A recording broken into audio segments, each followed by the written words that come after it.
लोकसभा चुनाव 2024 के चलते राजनीतिक दल लगातार जनता को लुभाने के लिए योजनाओं का लॉलीपॉप दे रहे हैं, जिसके चलते कांग्रेस पार्टी के अध्यक्ष मल्लिकार्जुन खड़गे ने बुधवार को कहा कि चुनाव जीतने पर उनकी सरकार गरीबों को हर महीने 10 किलो अनाज देगी। जिसके बाद सवाल ये खड़ा होता है कि आखिर कांग्रेस ने लोकसभा चुनाव के 4 चरण बीत जाने के बाद ऐसी योजना का ऐलान क्यों किया है।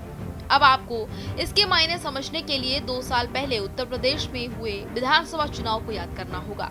दरअसल उस चुनाव में बीजेपी की जीत के पीछे इस योजना को एक बड़ी वजह माना जाता रहा है।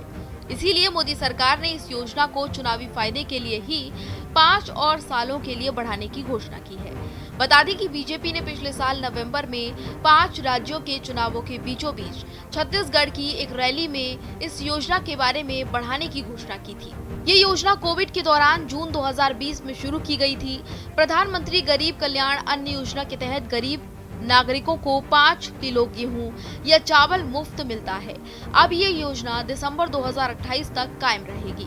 पीएम अपनी चुनावी रैलियों में भी लगातार इस योजना का जिक्र करते रहे हैं, लेकिन कांग्रेस इसे अपनी नीतियों से निकली रीब्रांडिंग वाली योजना बताती है, जबकि कांग्रेस इस योजना का कई बार विरोध भी कर चुकी है।